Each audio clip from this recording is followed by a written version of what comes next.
एक महत्त्वाची गोष्ट म्हणजे आपण बोलतो जैसे करनी वैसे भरणी, ते काल दिसलं.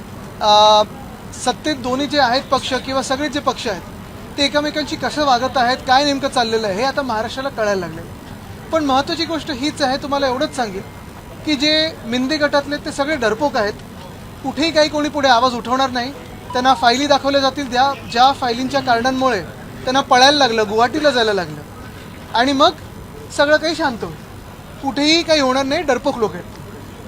निर्णय सुद्धा राखून ठेवण्यात आलेला आहे. याच्या आधी सुद्धा आपण बघितलं होतं की एका IAS अधिकाऱ्याचं निलंबन करण्यात आलं होतं, मग ते परत मागे घेण्यात आलं होतं.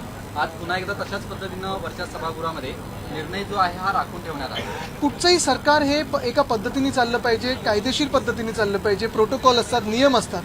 पण कोणी काही निलंबन मागतोय, कोणी काही चाललेलं आहे, हे खरोखर आज जे निलंबन झालं ते योग्य होतं की अयोग्य होतं ह्याच्यावर उत्तर आता अपेक्षित आहे. उद्या रुलिंग अपेक्षित आहे मला.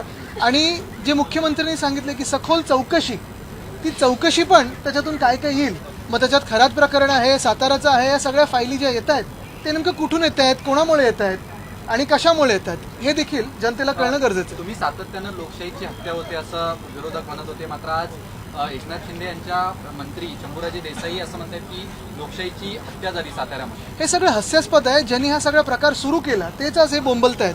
हे हास्यास्पद आहे. पण तुम्हाला परत एकदा सांगतो की लोक डरपोक आहेत. या लोकांना कुठेही आवाज नाही आहे. ज्या मिनिटाला आहे ना, ज्या आधी फायली दाखवल्या तर 2022 साली ज्याच्यामुळे हे गुवाहाटीला गेले होते, त्या फायली परत दाखवतील आणि सगळं शांत होईल. बुलढाण्याचे आमदार संजय गायकवाड यांचा एक व्हिडिओ व्हायरल होतो, ज्यामध्ये ते बोलतात की मला जे 35 कोटी रुपये कमिशन मिळणार होतं ते मी माझ्या कार्यकर्त्यांना देऊ केलेलं आहे. आता हे सगळे विषय मला वाटतं मुख्यमंत्री महोदयांच्या निदर्शनात आलेलेच आहेत. आणि कुठे ना कुठेतरी जे आता विचार करतात की $1 ट्रिलियन इकॉनॉमी आपल्याला करायची आहे, महाराष्ट्राला पुढे न्यायचं आहे, महाराष्ट्राला सिंगापूरच्या पण पुढे न्यायचं आहे, हे असे सगळे लोक कारभारात घेऊन चालणार आहे का, हे मुख्यमंत्र्यांनी विचार केला पाहिजे. खराब प्रकरणामध्ये राज ठाकरेंनी म्हटलेलं आहे की अशा लोकांना टेचलं पाहिजे.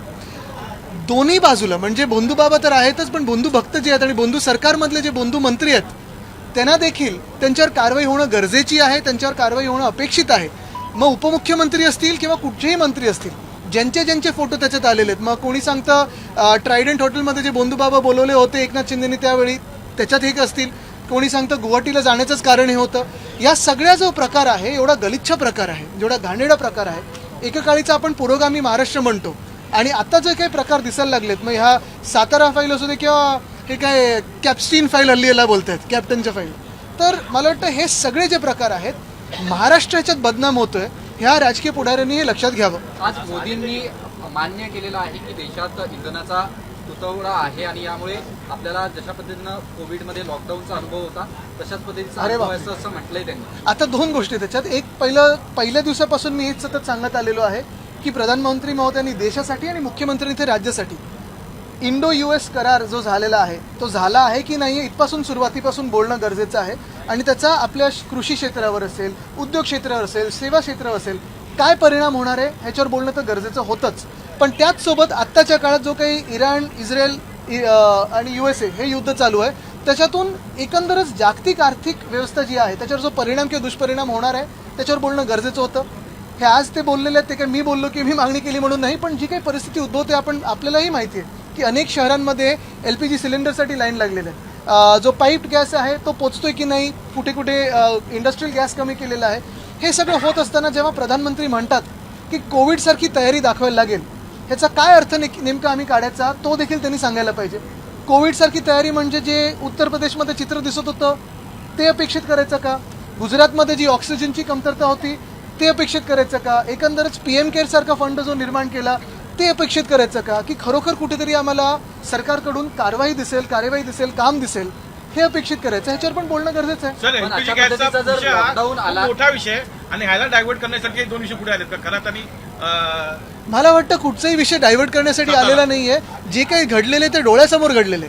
मिंदेंसारखे डरपोक लोक जेव्हा असे वागायला लागतात तेव्हा कळायचं की त्यांचा आता वेळ ही आता खूप कमी होत राहिलेली आहे आणि भाजप अशी राजकीय जी वळवळ चाललेली आहे ती जिवंत ठेवेल की बाजूला करेल हे पण बघायला पाहिजे. कारण मिंदे एक नंबरचे डरपोक आहेत. त्यांच्यासोबत जी टोळी गेलेली आहे त्यांची टोळी आता आवाज करेल की फायली दाखवल्यानंतर गप्प होईल हे देखील कळेल. जर अशा पद्धतीचा लॉकडाऊन देशात आला तर हे देशाला आजच्या घडीला परवडणारा असेल का? जे काही चाललंय नाही तरी परवडतंय का? जी काही घसरगुंडी चालली रुपयाची प्रत्येक दिवशी ती परवडते का?